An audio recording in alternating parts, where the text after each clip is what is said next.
Hi, I'm Caitlin, And I'm Gabry. and this is AvengeGirls and Friends. Woo! Except we're Yes. like without friends today. Yes, we're It's just the without two of us. without friends today and without each other. We are re-recording this opening.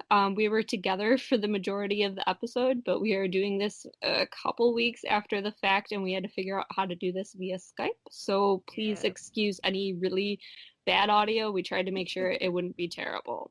We didn't have a title back then. We That's were just true. like, welcome to this untitled podcast. But now we have one, so it's Yeah. we're good. So, and so the title is Avenge Girls and Friends. We are the Avenge Girls, and our Woo! friends are gonna guest occasionally when we talk about different movies. Um, we're gonna dissect and joke about and analyze some of our favorite movie franchises, and we're starting with Marvel Cinematic Universe. Woo! Because we are named after them or inspired by them, I guess. And I will explain, yeah, I should explain why we are called Avenge Girls and Friends. Yes. So, there are six of us. We all met our freshman year of college. And so this was like back in 2012, so it was like it was the fall after the first Avengers movie had come out. And so we all kind of met through a weird happenstance, but super quick friends, very close, really quickly. And I don't know who suggested it, but we each decided that we were going to be like one of the members of the Avengers. And so now we call ourselves the Avengers. And I am Thor in the group. I, Caitlin, am Thor. I, Gabry, am Captain America. My fake twin Brad is the Hulk.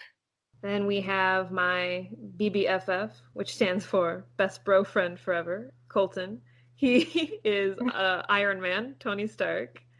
Our friend Eric is Hawkeye.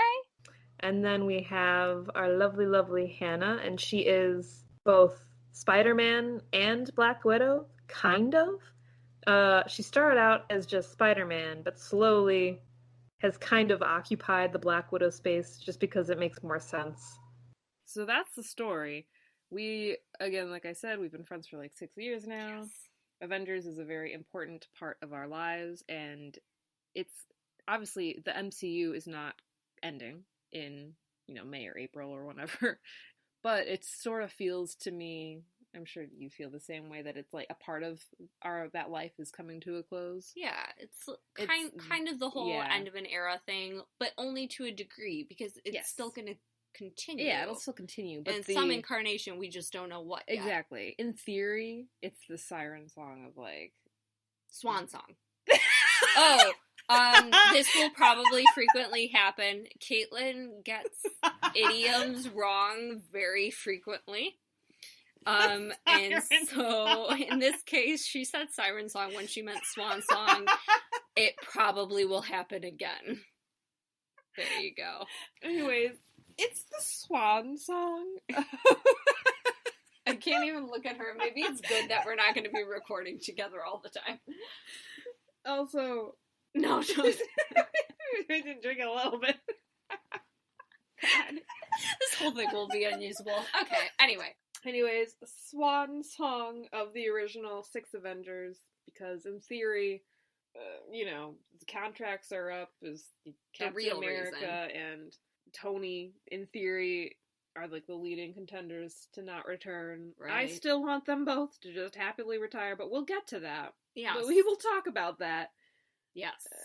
Anyways, so today, to kick off our inaugural episode of a podcast that doesn't have a name yet, that we've thought of, we are going to talk about Captain America, the First Avenger.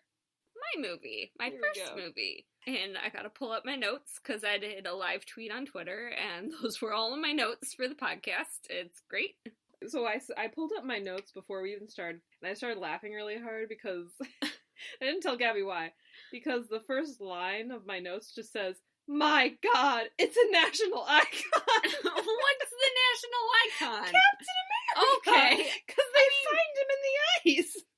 I guess forgot so. that that's how it started. It had been a very long time since I had seen it. I don't think I've seen it maybe since it came out on DVD, which is a long time. Wow, yeah, that has been... It's not my favorite MCU movie. It's okay. I won't hold it against you. I'm gonna put that out there right now. I love Steve, and I really adore, like, pre-serum Steve. Yeah. He's so fucking adorable. I love him. But it's just, in He's general, my perfect it's scrappy not... angel. That's true. He's very precious. Me. He is very Gabby. Like, if Gabby is Captain America, but she is Captain America. Pre-serum Captain America. I am. Like, it's bad. Fucking fight me, but she's very small and cannot fight. You just look at me and be like, no, I'll break you. And you probably would. So, yes, my God, a national icon. Yeah, I guess that's true. And that implies that people aren't like being taught who Captain America is, because the one guy is like, what is it? Yeah, but one of them knows. One of them knows. And the other one is like, I don't know what this is. I've wondered that for a while, because I don't think it's ever addressed, like... No, it isn't. People, like, what is... I mean, obviously, like, Tony, for example. He knows because of his dad. Yeah. And there is the Captain America exhibit in the Smithsonian during Winter Soldier. Yeah, but that's after he's, like, shown himself during the Battle of New York, okay. Right? I guess so. So they could have put that together afterwards. Maybe. Well, I like to think he did enough, he was involved in enough in World War II and instrumental, theoretically, that people should have known, and maybe it would have warranted a museum exhibit, so maybe it was already there before New York. I mean, like, they don't... Marvel... has only recently done a better job with, like, timestamps. So, like, in First Avenger, how, like, what is the time period there? Like, how many months takes place? That's true. I don't actually know. It's implied, like, that he's been doing the tour for a really long time. Yeah. Or at least in many different cities. But it didn't, like, give, like, this month this year and he only to this month this year. Captain America as we know him after he rescues... like Bucky. That is such a good scene. Okay, I have that. It is a very good scene. Yeah. I saw your tweets about something about like this is the hottest scene with Sebastian Stan. It is when he's walking with his weapon and he's got his shirt like kind of undone. I'm like, they good did job, that on Sebastian purpose. Stan. I'm proud I don't know. of you. I don't know if we can thank him or the costume department. Both of them. Probably they both did a great job. Okay, one thing that I think I mentioned to you on the drive here, was that they find the Space Stone hidden inside the, Yggdrasil. And not in it. It's like a sculpture or like something. That, yeah. It's a thing of Yggdrasil. Yes, it's like a gold thing. And it has a sculptured painting. It's not really a painting, but it's like a little embossed thing of Yggdrasil on it. Like a relief type of relief sculpture thing attached As to you the guys wall. can all tell, I'm not artistic. I don't have words. On the other hand, can you tell that we are writers? Isn't that crazy? Woo! This is great. We're great. We're really doing it. We're really doing it too. Oh my god. Yeah, so it's embossed or whatever, and I can't remember who. No, what's his name? Hugo Weaving? No. Yes, him. But like, in the very beginning, after it starts, in the present time, they go back and there's it's Hugo Weaving as the Red Skull, and then there's one of the guys that you hate in Harry Potter, Filch. Oh my god, that's him? That's him, yeah. Okay, yeah, he's the Norwegian guy. Sure, yes. Just call him the old Norwegian guy. The old Norwegian guy. Who's guarding the Space Stone. He's aware that it's there. Yes. Which is interesting. Yes. And this is what I wanted to talk about. So it's in a little, like, drawer in like, the tree trunk of Yggdrasil, the Space Stone is. And this old Norwegian guy is trying to protect it. And I don't know, it's just, the implication there, obviously, and this movie came out after Thor. It did? It did. Okay. Only a couple months, I think a couple months after. Yes. Because at the end of Captain America, the First Avenger, you get a really terrible teaser. I know! I, waited, and I was like, I can't remember if there's actually anything at the end, and there's this brief thing of, there's, like, this bad, like, it's not even a full trailer. Mm-mm. It's just, like... I think it was the first teaser trailer. Oh, okay, a teaser trailer for the Avengers. But if you actually watch, we might have to pause this here while I show Gabby. You guys should all pause this here and go watch it. The original Avengers trailer, like from 2012. Oh my god. Is it really like, bad? Well, I'm sure it's not bad for the time. In 2012, I remember watching that and being like, oh my god, like so ecstatic. It's just so strange and wild how the trends for trailers have shifted so much. That's true. They are like their own art form. I forget what kind of music, like punk, like heavy rock, like the type of music they use is so different, and the type of editing style, so wild. I totally don't remember in this teaser trailer we're talking about that is tagged on at the end of, like, the very end credits of First Avenger. The tagline is literally, I'm ready. Some assembly required. Some assembly required. That's right. So fucking funny. Like, I love it. At the time, it was fucking badass, and I loved it. In retrospect, oh my god, it's so cheesy. It's a superhero movie. Come on, we gotta let it be a little bit cheesy. Not everything has to be dark, but I know. Yes, I kind of want to go back to that but time. But also, good lord, put a pin in that. But oh yeah, we'll get back to that part. Maybe not today, but put a pin in it anyways. Oh my god. Okay, but so we were talking about why the Space Stone was hidden in Yggdrasil. And, like, that implies that the Norwegians, or at least some Norwegians, in the MCU have been aware that the Space Stone, or just something really important. Well, because they believed, like the Red Skull, that it was from the gods. And, I mean, technically. Well, yeah. Quote, unquote, the gods. Yeah. Aliens. But yes, you're right. But so it implies that they knew something was there and they thought they could keep it secret long enough, and then that just backfired because the Red Skull somehow found out about it. And then it just gives me questions of, like, okay, let's just work backwards from there. So, like, what did they know about it? Right. Like, did they know it had powers beyond measure? Probably not. What, like, was it, how was that, how were they protecting it? Was it just one guy passing it down, the knowledge that this existed, or was it a whole community thing? I don't know. 3, that implies that Odin, I assume it would have to have been Odin. I think we learned this maybe in Thor later on, one of the Thor movies, or maybe Avengers. You can fact check us if you want. Please, tell let us know. But I haven't watched the first Thor in a very long time either, even though it's up there in my list of favorite MCU movies. But I believe they talk about the other Infinity Stones in one of those movies. I believe. Okay. Yeah. But the implication is that Odin had at least one. At least the Space Stone. Yeah, because Red Skull calls it the jewel of Odin's treasure room. Yes. Yeah. I wrote that down. Oh, nice. And then I wrote how he know. And I think that refers to how does the Red Skull know that it was the joy of Odin's treasure. Sorry, I don't read the rest of my notes yet. I'm sorry, she snatched her phone away, but not before I could see Stanley Tucci 3 heart eye emojis. So that happened.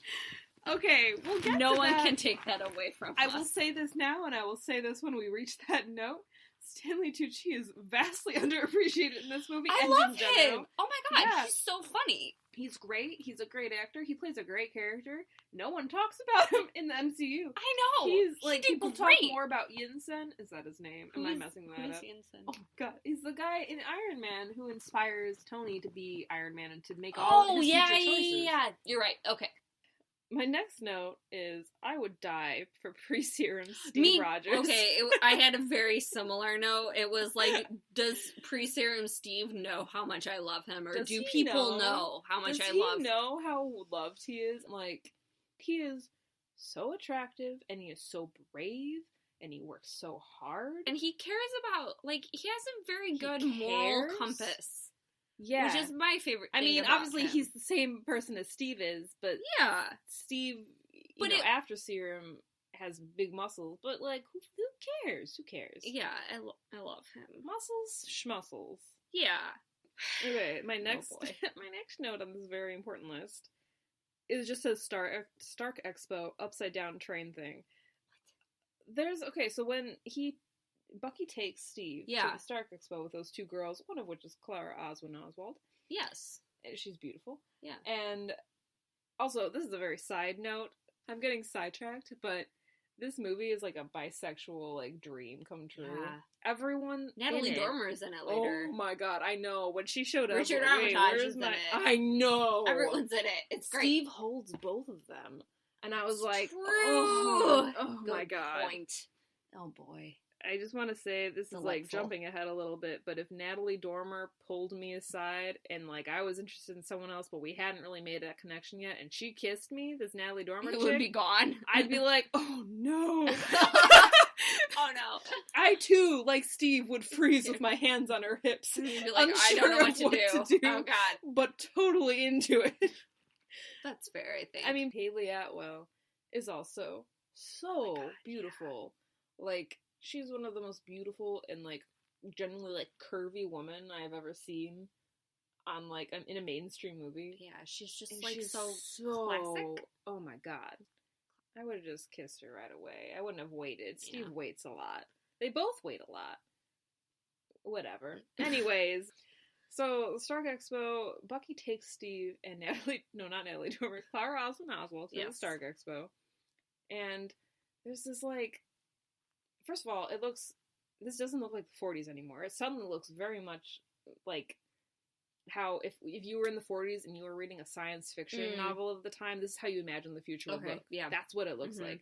And I know they had to do that to make Tony Stark's inventions in the future make sense, because Tony Stark is far more advanced than we are currently. But there literally is, like, this train thingy that goes upside down. I'm not sure if it actually, like, works or what it is. Like, does it actually carry people? I don't fucking know. I totally did not see that. Maybe I wasn't paying attention. Yeah, it catches my eye every time because it just takes me out of, like, oh, this is the 40s, this is a period movie, and suddenly it's very much not just a typical period movie. Okay. Because I'll have to show you the scene, And there's lots of bright colors that I'm sure the 40s would not have approved of. The 40s as a decade. And it's all very interesting for, again, like a movie that's supposed to be, I thought, a period piece. Again, I'm comparing it in my mind to, like, Wonder Woman-esque, even though that's World War I. Because they're, again, very similar movies in my mind. You mean. Yeah. And Wonder Woman sticks to the outline of what we know as history, but adds Wonder Woman in.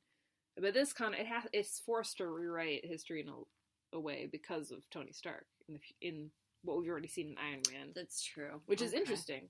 And I wonder if that was a conscious decision or just like, Tony's dad was Howard and we have him in the movie, so let's just fucking do it. Maybe it might have been a combination of both of them. That's true.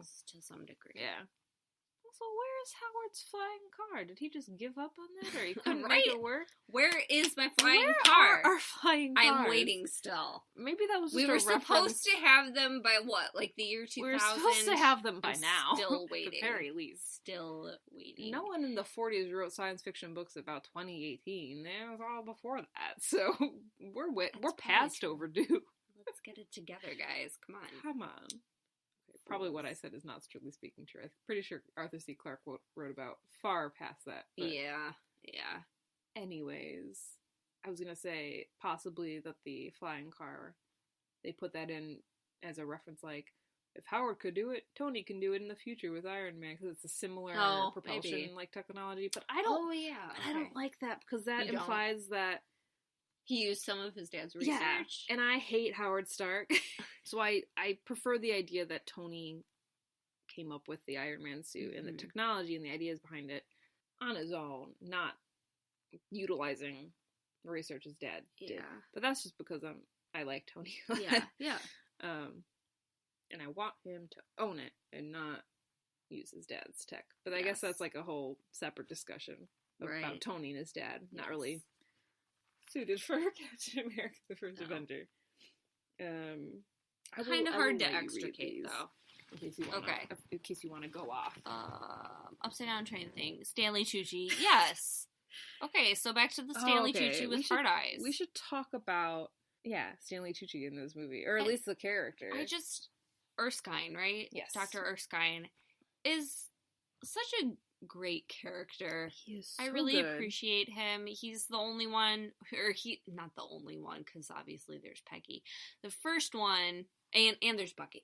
Mm-hmm. He's the first one to, like, really believe that Steve Yes. can make a difference in the war effort. Yes. Partially because he's got this serum in his back pocket that he's going to give to Steve. Yeah. But he believes in Steve, and for he who knows, he is. yes, Yes. who he is, which is the key thing, because he knows that whoever you give the serum to, it's going to amplify all of their qualities a lot.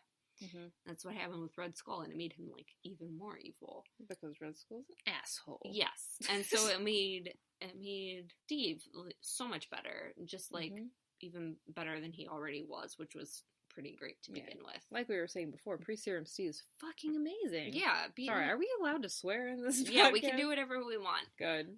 Beating people up in alleys because they wouldn't stop talking about, like, or people wouldn't stop talking in the movie theater when an advertisement was playing about, like, the war effort or something, like that kind of person. And so he's the one who calls Steve not a perfect soldier but a good man. I'm like, yeah, because that's the important thing, and that's what you want in a hero, right? Plus, then there's also the hilarious thing where he's, like, giving Steve a drink the night before he has this procedure, and he's like, oh my god, you can't have that, and he's like, okay, we'll drink it tomorrow, and then Erskine is like, I'm not getting a procedure tomorrow, I'm just gonna drink it now. I love the way and then he, the like, next day, Steve's like, did you leave me some of whatever they were drinking? Not as much as I should have. Not as much as I should have. Oh my I'm god. like, I respect that. After that drinking scene, out loud, I was like, and Steve never got a chance to enjoy alcohol ever again. Poor Steve, you're right. Because later when his last chance. Because later when he's sad, he can't. His body metabolizes the alcohol. He had no idea, and Steve had no idea. Like, that it was gonna. Did he? Freaking Erskine. Yeah, he's like, I guess I. Erskine was like, oh, no, so this is even gonna work. Yep. All right, there we go. Takes a shot. That's unfortunate. I wanted to say two things about the serum specifically. Okay. It's been a long time, even longer than I've seen this movie, probably, that I've seen The Incredible Hulk. I don't think I've ever seen The Incredible Hulk. Oh, that's gonna be fun when we watch it. It's not good. It's not bad. It's just a movie. It's just there. I'm probably one of the only people who actually prefer, I think, the Eric Bana version, which is, like, not part of the MCU. It's separate? Yeah, it's completely separate. It was before the MCU even, like, existed. Before Iron Man. And I think that's just in my mind because I think Eric Bana's hot. Yeah, he's in Troy, right?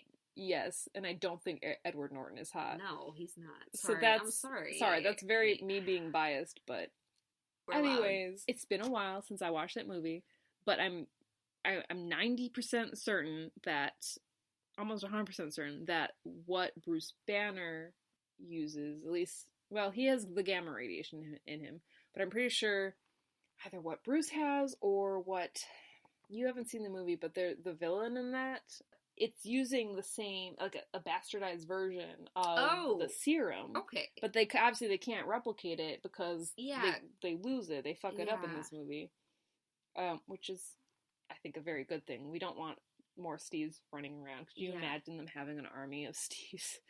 Or not Steves, of people who are not as good as Steve. I mean, that was the plan was. Tommy Lee Jones makes the comment, I was supposed to get an army and all I got was you. And I'm like, I think you're probably lucky that you just got Steve. Yeah, could you imagine that bully in the movie? Oh my god, that dude straight up sucks. I hate him. He's the worst. He's terrible. But anyway, so it's like a bastardized version of the serum that maybe creates the Hulk, but definitely creates the villain in that movie. And because he's like a bad guy, it makes him into this bad creature. Because, like Erskine says, whatever part of that serum that they were able to use, it just amplified what was already there, which is that he's a terrible person. And I think that's interesting, that the serum is, like, echoed throughout other movies and in Bruce specifically as well. Bruce is obviously a good person, but he has anger issues. He has more conflicted.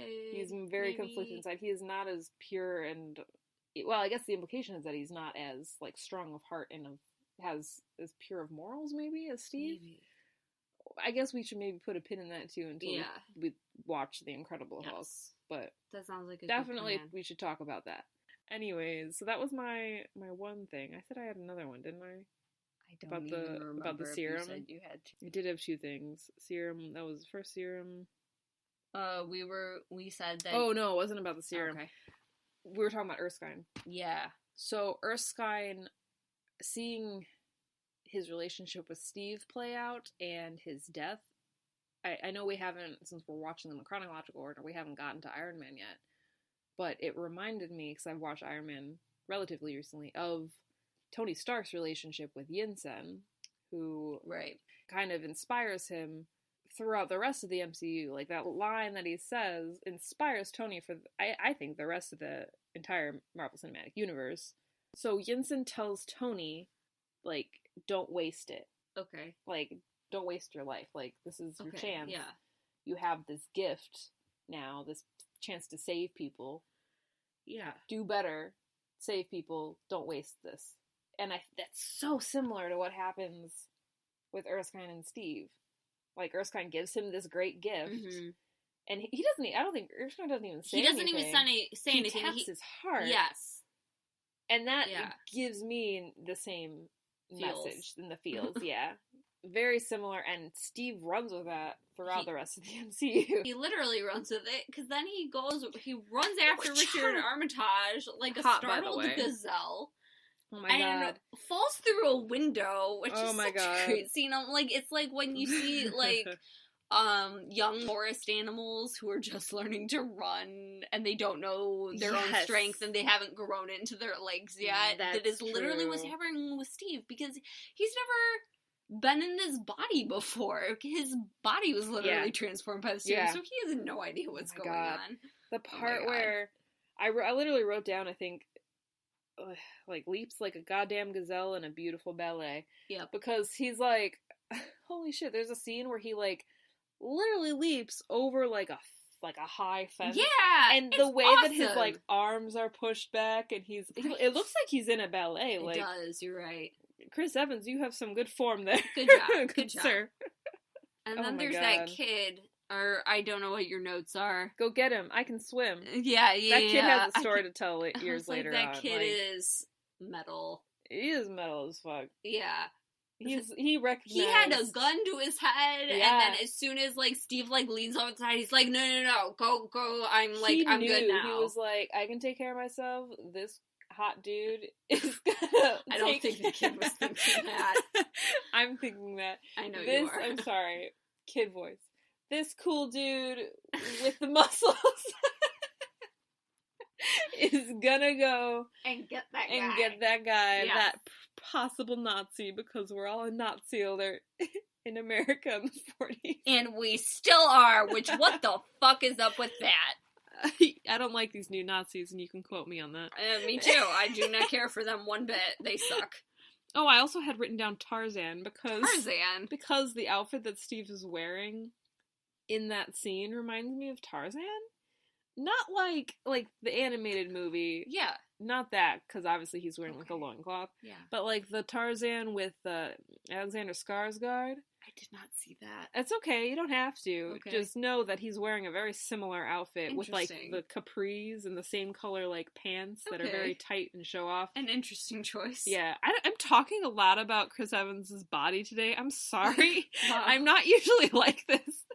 I care a lot about Chris Evans as a person, from what I can tell about him. Like, yeah. I'm not all about his body.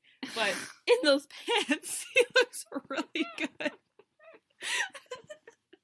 Anyways. Amazing. Okay, so there's a line. I just want to throw this out here, just in case this ends up being true.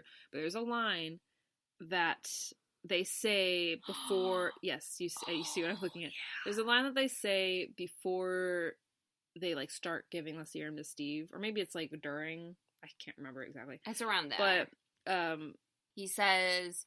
today we take not another step towards annihilation, but the first step on the path to peace. Yes.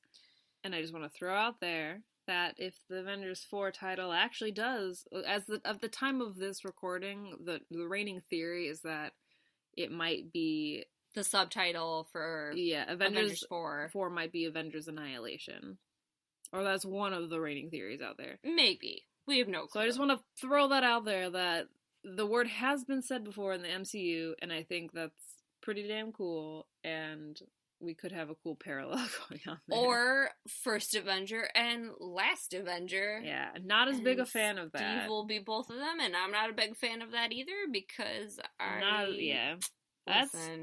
Steve deserves the best, and he's that's not going the to best, get it. So He's not going to get it. Okay. We see, I forgot about this, but we actually see, like, Artist Steve in this a bit. And we only see it in a deleted scene in Avengers after this, and then, like, never see it again. And that is a goddamn waste. Yes. That is one of the really great things that fanfic does, because I see Artist Steve so much more in fanfic. It's good. And it's great. He canonically, in the MCU, went to art school for, like, a year. I did. Yeah, that's so good. And they don't talk about that. Yes. Steve, if you're out there, pick up drawing again. Yeah, please. Steve was like, I have some ideas about the uniform to yeah. And I literally wrote down, his art school hoe jumped out. Because it looks good. It does. The uniform he designs looks hella good. He's the one who's got to be wearing it all the time. Yeah, Let does him he have some continue to input. design his own, and does he just give them to Tony in the future, like, here, I feel like Tony Tony asked him for his input on some things, maybe. Okay, I can see that. It's also, well, maybe not canon, but I think RDJ is on record as saying, like, Tony designs most of the team's stuff. Yeah. Including their outfits. But I think in this case, Steve would have a lot of input on his own. Yeah. As the hashtag art school hoe. Yes. I love your comment about Red Skull pulling up in his Rolls Royce, because I actually wrote down something very similar to that. I don't know cars. Don't know whatever car it was. It was a fancy ass car. It was a good car, and he was pulling up to the. It was too good for him. It was. He was pulling up to the destroyed Hydra facility, and I just laughed at him. Well, it's so like out of place. Like it's such a shiny, sleek car, and he just rolls up, and then he's like, ah! I was like, you bitch! There's fire everywhere. Stupid car. Oh, I was so mad at him. Is that just something in the comics that they really wanted to include? Like, in the comics, Red Skull has this shiny, sleek, like, 40s sports car. And you know what we gotta do? We gotta put this in the movie. It's gotta be in there. Maybe, I don't... Even if it's only for 2 different scenes. We know nothing, but who cares? Fast We're and Furious having fun. Situation here. Yes! Steve threw up on a roller coaster once. Does he still do that? Just now that he's had the serum? Now that he has the serum, does that change his, like, I don't know. reactions to roller coasters? Or is that that's a brain question. Has he had time to go on a roller coaster? I assume maybe in the future. I don't know. But that's like a brain question. Like, that's not like Steve's metabolism obviously has changed a lot. Like, he must have to eat a shit ton. Mm-hmm. Does he really need to work out, or does his body just naturally, like, have big muscles now? Right. Who the fuck knows? But I think, well, I'm not a neurosurgeon or any kind of scientist at all, but I think that your, like, brain is what makes you get nauseous to roller coasters, right? I'm not a neuroscientist either. Where's I Colton? have no clue. Where's Colton when you need him? So maybe he's still... I just think that's a really funny image. Like, Steve getting sick on roller coasters. I mean, not funny, just kind of like... Yeah. Like, it's a fun little character quirk. Yeah. Oh, I guess we have to talk about Bucky. We have not talked about Bucky except my for child. talking about Sebastian Stan, how hot he is. Listen, Bucky, the first person who really believed in Steve, and the closest person to him in his life. Even when I had nothing, I had Bucky. Yep. Steve had to watch him die. Multiple times. I mean, again, this is going into... into things that are not just Captain America First Avenger. We're assuming all of you who are listening have seen most, if not all, of the movies. Probably put a spoiler warning on this. We will. But he literally, like, he gets Bucky. He loses Bucky in this movie. He gets Bucky again. In Winter Soldier. He finds him. He loses him promptly after. Not to death, but he loses him. Physically, he loses gone. him. Then he gets him back again in Civil War. Then he loses them to cryo sleep, basically. That's right. Again. I forgot about that one. And he gets him back again in Infinity War, only to lose him again. Disintegrate. It's the never-ending cycle. Oh, God. And they can never be happy. And they don't They deserve to be happy. They don't deserve the fate that they're getting. They're 90 years old. They are tired. I mean, not like physically, obviously, but they're just tired old men trying to contend with this hoity-toity, fast-paced society we have currently in 2018. And they keep losing each other. And it's just... Or at least Steve keeps losing Bucky. And it's just not fair, man. That's not cool. Please let them be happy. Please let them have each other for more than, like, the length of a movie. That's all I ask. It seems like so little. For some... I don't know what part I was referring to, but I wrote Space Stone voice. Bitch, you thought!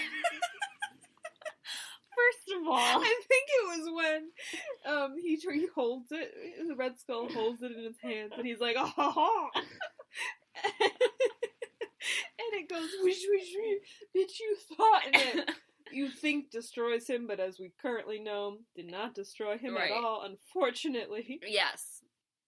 What else you got? I wrote... We're very close to the end, folks. I wrote, genuinely, if Steve sacrifices himself again in Avengers 4, if he legitimately never has a moment of peace or a chance to be happy, I will fucking scream. Yes. Because I think that, like, his narrative arc is ending, it's headed that way. Right. Like, peace in death, which I think is not fair, but I think it makes sense narratively. But I just... His entire, both him and Tony, their entire stories have been about sacrifice and not being happy. And that's not okay. Yeah, no, I gotta agree. That's the one thing that they have in common is that they both sacrifice themselves again and again and again. And every single movie, Steve is forced to sacrifice some part of himself or something. And he's not happy in the end. And it's that's where he's headed in Avengers 4, I feel. Show me a hero and I'll write you a tragedy. Oh my god. Not to be that bitch, but... But that's it, yeah. Name one hero who is happy. Yeah, like, you can't. Sorry. You cannot. Because they're the ones who are willing to give up things and sacrifice things. I mean, that's an interesting concept. What makes a hero? Is it someone who... you can't be happy as a hero because you are always trying to do the best for people, and that involves personal misery, personal sacrifice. I don't know. No, this is. I don't know if I necessarily believe that, but is that the message? Oh, I don't know either. Is that the message that the MCU is sending? It'd be interesting. This isn't the good place, and I'm not a philosopher. But that'd be interesting to come back to in every movie, maybe. Yeah. I don't know. Like the notion are they of happy, sacrifice. and what do they sacrifice? I'm gonna write that down. I think that's cool. We have a criteria now. That's pretty exciting. That is pretty exciting. I think that's standard question. That's pretty good. Okay, cool. Steve fits all of those to a T. What did he sacrifice? Pretty much everything. Yeah, his entire life. 70 years, his life. Are they happy? Maybe he was for a little bit, and then he wasn't. Very suddenly. Very suddenly, he was thrust into the modern era, and he was like, what is going on here? And he had a date. That he didn't get to go to. Can we just talk about that scene for a moment? Where not the scene where he says I had a date, but the scene where he's like, Peggy, I gotta land it. I gotta put it down. Shout out to Chris Evans and Haley Atwell, because that scene, like, makes me cry every time. It's one of the saddest scenes in the entire MCU, like, to this day, in my opinion. Just the way that they're, like, so Peggy's face in that scene, like, she knows. Oh, this yeah. is just what she, like, they're just both playing along with it, and I'm gonna cry now. Like, I don't cry when I watch that scene, but if I think about it for too long, it will get to me. Peggy, like, the way she closes her eyes and, like, kind of, like, oh my god. Well, my thing is, like, you see Tommy Lee Jones in the background gesturing to the one guy, and he's like, let's get out of here, because he knows what's gonna happen. They all know Steve's gonna, well, in theory, die. Yeah. Steve knows he's, again, in his mind, is going to die. He's willing to sacrifice himself to save people. That makes him a hero. There we go. That what makes him one of the things. I believe there are other things. Many things about Steve make him a hero, but in that moment, he didn't even have to think about it. He looked at the situation. It's like, it's not gonna work. I have to put her down. There's one solution. I have, like, a minute to make this decision before more people get hurt. Goodbye, Peggy. God. Yeah, it fucking kills me. Oh. They do it, like, they act that scene so well. They really do. Just their facial expressions alone. They don't even have to be saying anything. If you take away that dialogue and just look at their expressions, you know exactly what's happening, and oh my god, I'm gonna start crying. Caitlin, no. No. Okay, you guys are good actors. Also, just poor Steve. I don't think or not necessarily because I think fandom talks a lot about it, but I don't think MCU as a whole talks enough about, like, how that affected Steve to come out of the ice that far into the future.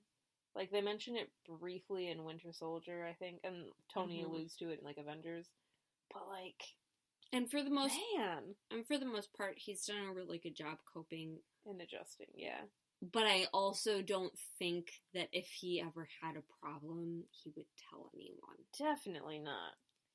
Steve Rogers is not the type of person, I don't think. No. To talk about mental health. Well, or any kind of problem. First of all, for that him. maybe because, like, that's the era he's from. But also, like... It's just as his character, but right. But yeah, as part of his character, and he's perceived as the leader of the group, and he has to be strong for everyone else, so he's never gonna put his own problems first. Yeah. And this like lends itself to the theory that I have that he is going to die, and he's going to be the only one that dies. He's gonna sacrifice himself for everyone else. You can't, like, look at Steve's...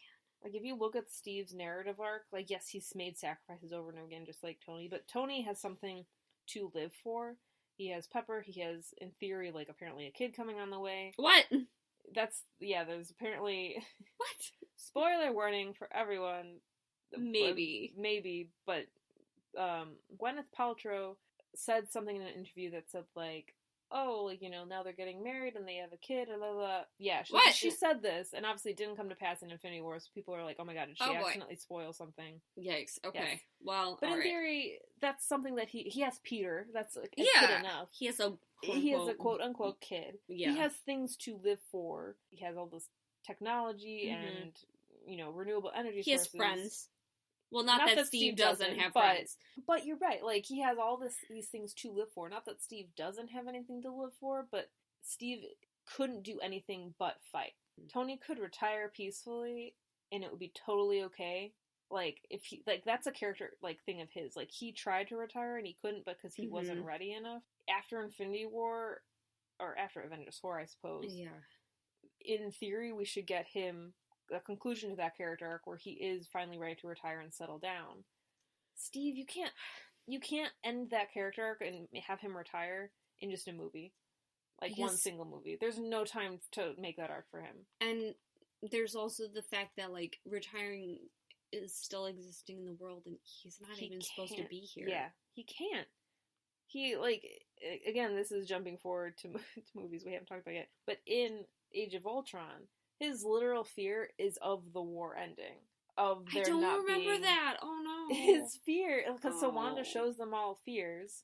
And again, we will talk about this, I assume, in greater detail again when we talk about Age of Ultron. But I think a lot of people interpret it as, like, FOMO, like, fear of missing out. But that's all he knows anymore. The fear is... Yeah. That's all he knows. All he knows is war, and his fear is the war ending. So if he can't survive without war, the natural response is to kill him off. Like, as a writer, that's what I personally would do. Yeah. I don't want them to kill Steve off. If I was a writer who had, like, happy interest in mind, I would write it differently. But as a writer who loves pain and sacrifice... Do you know how much pain Caitlin has caused me, by the way? Oh my god. I'm sorry. But... as someone that is the most impactful that is the way most to impactful. end it. Yes, 100%. I think that is my brief analysis before we get even deeper into these movies. We're talking about a lot for our first episode, and of course, I think we should talk about all the stuff later on. Yeah, totally. But that is what I've been ruminating on since all these rumors came out about different characters dying, and specifically Steve and Tony. I don't think it would make logical sense for Tony to die. It would make 100% logical sense for Steve to die. Regrettably, yeah, probably. That's all I have. All right, cool. I just have saddest MCU film. YOLO. That's not 100% true. I think there are sadder MCU films, but this is one of the sadder ones, I think. On the whole, I yes. think. Yeah. There are other moments in other films that are but sadder. as a film. Yes. Yes. Overall. It is maybe one of the most serious as well. Probably. Which kind of lends itself to being the most sad. Oh boy. Oh man. Woo! It's only gonna get better or worse from here, depending on how you look at it. Anyways, thanks for listening, everyone. And we'll be back to talk about Iron Man next time. Hopefully with our very good friend Colton, who is Iron Man in our group. Alright, and Avengers out.